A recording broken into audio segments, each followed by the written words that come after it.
কয়েকদিন আগে থেকে আমি কয়েকটি স্টোরি রিভিউ শুরু করেছিলাম। আগে মিনি ভ্লগ দিয়ে শুরু করেছিলাম, এবার আজকে থেকে বড় ভিডিও।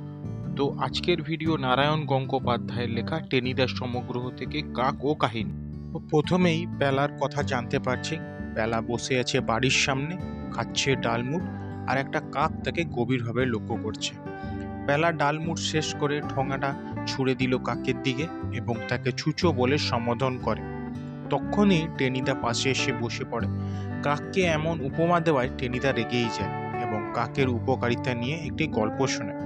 টেনিদা প্রথমে তার তেলেনি পাড়ার মুখ্যদা মাসির কথা বলে এবং তার তিলের নাড়ুর ব্যাপারে বলা শুরু করে। এই নাড়ু মার্বেলের চাইতে শক্ত, কামড় দিলে দাঁত একেবারে ঝনঝন করে ওঠে।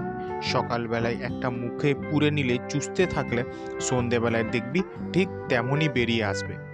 তেমনই একদিন নাকি মোক্ষদা মাসি টেনিদাকে নাড়ু খেতে দিয়েছে। তার আধখানা নাড়ু খেতে খেতে দুটো ট্রেন মিস হয়ে যায়। মোক্ষদা মাসি একটু সরে যেতেই নাড়ুগুলো টেনিদা বাইরের দিকে ফেলে দেয়, বাইরে হাঁ করে থাকা কাকের দিকে। কাক সেটা মুখে নিয়ে উড়ে যায় পাশের জামরুল গাছে। ঠিক তখনই মেসোমশাই সেই জামরুল গাছের তলা দিয়ে যাচ্ছিলেন। হাইমাই করে চেঁচিয়ে উঠে মেসোমশাই অজ্ঞান হয়ে যায় এবং মাথায় একটা টমেটো দেখা দেয়, কারণ কাকটি সেই নাড়ুটা মেসোমশাইয়ের মাথায় ফেলে দেয়। যেমন করে হোক জ্ঞান ফিরে আসে। আসার পরে সোজা বাংলা ভাষায় বলে, তুমি যদি কোনো দিন তিলের নাড়ু বানিয়েছ তাহলে তখনই আমি দাঁড়ি রেখে সন্ন্যাসী হয়ে যাব। এই গল্প শুনে পেলা খেপে যায় এবং এই গল্পকে বোগাস বলে আখ্যা দেয়।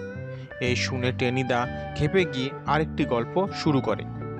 ওই পাড়ায় মেসোমশাইয়ের একটা খুড়তুতো ভাই ছিল, যদুবাবু। তাদের মধ্যে ভীষণ ঝামেলা, কারোর মুখ দেখা দেখি নেই। যদু মেশোর সীমানার ঠিক মাঝ বরাবর একটা বেল গাছ ছিল। যদু মেশোর ছেলে পল্টন গাছে উঠতে গিয়ে কাকের ঠোকরে গাছ থেকে পড়ে যায় খড়ের গাদায়। ওদিকে আবার যদু মেশোর মেয়ে বুচিদি মাছ কেটে পুকুরে ধুতে যাচ্ছে। এই সময় কাক দুটো মাছের টুকরো নিয়ে চম্পট। তাই নিয়ে দুই মেশোর মধ্যে আবার ঝামেলা। এই ঝামেলা নিয়ে মেসোমশাই থানায় হাজির। ওদিকে যদু মেশোর নামে থানায় নালিশ, এদিকে যদু মেশোর নামে নালিশ করেছে।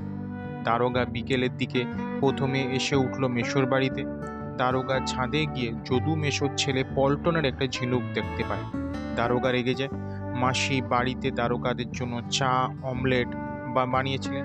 তা খেয়ে দারোগা যায় পরের বাড়িতে, যদু মেশোর বাড়িতে। সেখানে গিয়ে একই কথা শুনতে হয়।